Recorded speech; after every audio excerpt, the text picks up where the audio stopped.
everyone. So before this story is read to you guys, I need to let you know that this story is purely fictional. But there are some trigger warnings in it. But again, it's a fictional story. But everybody, give Lori a round of applause. Story time, Lori. Thank you for joining us, Lori. All right, folks. We met on Instagram in someone's comments around a year ago. We talked casually for a while and eventually grew closer. We bonded over common interests and beliefs. Talking on Instagram went to texting daily. We would FaceTime sometimes also. During this time, I was married and in a very toxic relationship. He controlled everything I did, from what I was allowed to eat, what I could wear, to who I could talk to, etc. One of his biggest rules was I wasn't allowed to be on my cell phone. I never cheated on him, but he would accuse me if I so much as text my mother. I could talk on the phone to my family, but always had to keep the phone on speaker. Due to this, mine and Ashley's conversations happened mostly before 6 and 7 p.m., and most of them would be delayed conversations, as in she would message me and I wouldn't be able to reply right away, and sometimes it would be the next morning. Despite that, I felt like we became very close. I opened up to her about how he treated me. I didn't tell her about the physical abuse at first. I was very ashamed. Mostly ashamed of myself because I felt like something was wrong with me to make him do that to me. But then she started telling me stories of abuse that she supposedly went through, and it made me feel safe. Back then, I never felt safe. I felt like she could really see me and understand me. I felt like she was my safe place. So I opened up and I told her everything. Even my closest of friends had no idea how bad he was. They knew he was controlling and sometimes mean verbally, but no one knew the extent to his abuse. I opened up to Ashley about being stripped naked and my body inspected to see if I had done anything sexual while I was at work. I told her about the many, many times I had to allow him to have sex with me, and even if I didn't want to, because if I said no, he would hit me and do it anyway. I told her how he had pushed me down the stairs while walking behind me just because he didn't like that I had makeup on and there were men at the place we had went and they looked at me. I told her about being punched in the face once we got home from a sport function for my child because I laughed at a joke a man said to my husband. I told her so many details of what this evil person that I had married did to me. She knew I was afraid he was going to kill me one day. She knew he controlled our finances. My paycheck was deposited into our bank account that I had very limited access to, and he monitored. So Ashley herself came up with an idea to help me get out. When I went grocery shopping or was allowed to buy my children clothing, etc., I would get cash back when I checked out. Nothing outrageous, $20 here, $50 there. That way he wouldn't notice. I also get paid a percentage on cases that I settle with work. So I stopped letting him know when cases would settle. I always paid a separate check for those payments and requested paper checks for them. I did this for a few months and had a pretty decent amount saved. I started to have faith that I could leave him. During this, Ashley was supportive of me. She would give me pep talks when I would panic, and she would catch me. She would tell me I was strong and I would get through this alive and safe.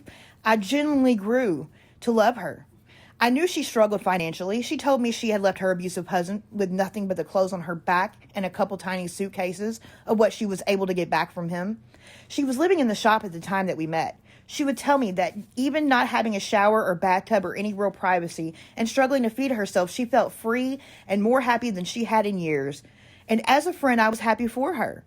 But as a friend living through abuse, I can't even describe what I felt. As crazy as this sounds, this is how I felt back then. She was my idol. To me, she escaped the way I wanted, and I wanted to be strong and brave like her and escape too. During our talks, she would mention not having hygiene products that she desperately needed, or at times wouldn't have money for food. She would tell me that sometimes Peas would buy her food. Looking back, I realized she was dry begging, but at the time I thought she was a friend venting to a friend about her struggles just like I had mine. Anyone that knows me can attest to the fact that I show my love through material things. It's hard for me to speak about emotions, so I show my love with gifts and or money. So giving Ashley money wasn't odd to me. She was my friend. She was there for me during some of my darkest times. Helping her financially was my way of showing appreciation for her. It wasn't large amounts. $15 to $30 was the usual. One time she did ask for a rather large amount, but I wasn't able to send it to her. I added it up, and over the course of our friendship, I sent her a total of $530.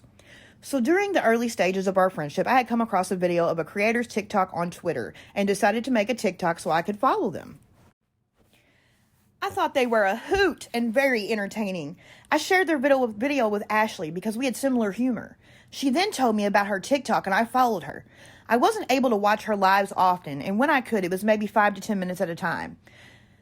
There was a time she even got mad at me and said I didn't support her TikTok career because I wasn't active on her TikTok like she wanted. Keep in mind, I could only be on my phone when I was out of his presence, and she knew that. I was never really active on TikTok, but when I was, I always tried to show her support by liking her videos and commenting. But other than that little spat, her and I never really had any issues in our friendship. She would tell me about issues she had with people on TikTok. I won't say names, but she did mention a few that at the time I didn't know who they were, and told me some ex-friends were harassing her. She told me that she had been struggling with an addiction problem, and these friends exposed her for it on TikTok. She had accidentally shared an entry in her bullet journal of her talking about struggling with addiction and said that started the drama with these friends. Now I know the truth, but I'm just trying to explain what happened back then.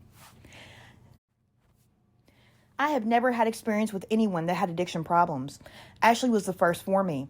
She told me she was quitting and I believed her. I mean, to me, she was strong enough to do anything. She escaped a terribly abusive relationship so she could beat addiction.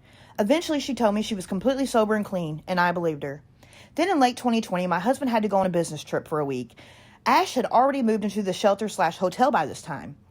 These happened very rarely and were the only time I had any freedom, but even then I had to be careful. I couldn't leave the house and go do things with my friends because if he found out, I would pay for it when he got home. So while he was gone, I mostly played on my phone. I watched a few creators I enjoyed on TikTok but never got to see live. While watching one of their lives, I noticed Ash was live on TikTok. I wanted to support my friend, so I went into her live. What I saw was not my friend. She was slurring her words, she was nodding out, she was obviously high. I didn't comment on her live, I just left it. Very upset and worried, but I left. I've never been one to react in the heat of the moment. So the next day I called her. She spoke and acted normal, but then I mentioned being in her live and what I saw. As soon as the words relapse and rehab left my mouth, Ash went insane on me. She screamed so loud I couldn't make out most of what she said to me and ended up hanging up on me. I didn't, and still don't, react to people being upset well. I run away. So I left her alone and didn't call or text her back that day or the next. But the second day after that phone call, I tried to call her again and my number was blocked. I went to Instagram and TikTok and was blocked on both. I was hurt, but I told myself she needed time to cool off and would come to me to talk once she was ready. That day didn't come, and my husband came home a couple days later. 3 days after he came back home, I came home from work and he was home. He was never home before me, so when I pulled into the garage, I knew something bad was going to happen. I walked into the house knowing I was walking into a fight, but I knew I couldn't escape it.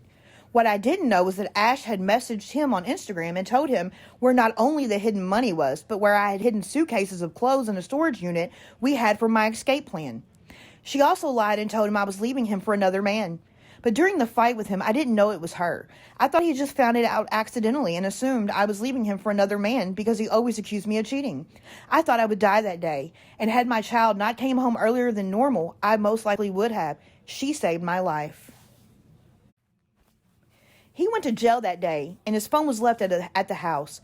I decided to look through it, thinking I would find he had been cheating on me or find something more to use against him because I had decided that even if it killed me, I was leaving him, because it was going to kill me if I stayed. I went through his emails, messages, pictures, notepad, and found nothing. But when I went through his Instagram, I found messages from Ashley's account to him. At 2 o'clock the day he attacked me, she messages him on Instagram and told him I was cheating with a coworker and was planning to leave him and take his money. She told him about the very plan she helped me make. I screenshotted everything and sent it to my phone. I still have every single screenshot in my iCloud. To this day, those words I read from Ash hurt me more than his hands ever did. I didn't trust him, but I did her. I never tried to contact her after that happened because what could I say? What would I expect her to say to make it better? I was not in a good place mentally to even think about talking to her. Just a few days after that happened, my company was contacted on Facebook via their business page. They were told some insane things about me, but the page was not in Ashley's name. They sent me screenshots of the messages and blocked the person. I know it was Ashley because of the things that were said. That same day, a couple family members were contacted on Instagram. They were told I was on drugs, etc. During my marriage, I kept our troubles secret, but after that night, my family knew what had been happening to me. So when they received these messages, they were so afraid it was him and he was planning to try to hurt me again, they drove from hours away to protect me. I had to, for their peace of mind, explain about Ash. I felt like a complete idiot. I had to start therapy because of all that put me in a very bad place mentally. Even though I was free of him, it came with a price. I still today do not feel free. Every knock at my door terrifies me. Everyone unknown caller, even though I went as far as getting a phone in someone else's name that lives in a different state than I do, I think is him. Every friend request on SM I would think was Ash coming back to torment me some more. Because you see, she never did reach out to me. I am still blocked to this day. Until I told my story on TikTok, she had no idea what her actions caused me to go through, although she knew exactly what he would do. Believe it or not, when I made Miss Ashy Cat's Nods, I made it still having love in my heart for Ash. I thought drugs had turned my beloved friend into this nasty person, and if I could just make her see what had become of her, she would change and be that person again. But the more I watched her, the more I learned about her. I came to realize drugs didn't make her anything. She is always and will always be a cruel person with a black heart and an empty soul. So now my goal is to completely deplatform her on all social media. I refuse to sit back and allow her to cause harm and pain to others. Until the day she logs off for good, Miss Ashley Kite's Nods will be here. I will say that two very good things came out of this. I finally escaped my living hell, and I met some truly amazing people. Any questions, feel free to ask. Thank you, Lori, for sharing that complete work of fiction. But I have a question. Can I? Because you haven't answered mine yet. How long did it take you to make up that disgusting ass story? To have a little addict in Baltimore that you didn't ever know, never spoke to, attacked like that. That made me want to fucking vomit reading it. Now, you can sit all day, bitch, and speak on my family, my teeth, whatever you want to, okay? What I just read is one of the most disgusting fucking things I've seen yet, okay? So anybody that thinks you have credibility, and ma'am, there are none, except for stupid bitches like, but you're fucking gross, lying Lori. But, how long did it take you to write that? What about the drug addiction that you didn't have and then you've been clean 15 years? God, you're fucking gross.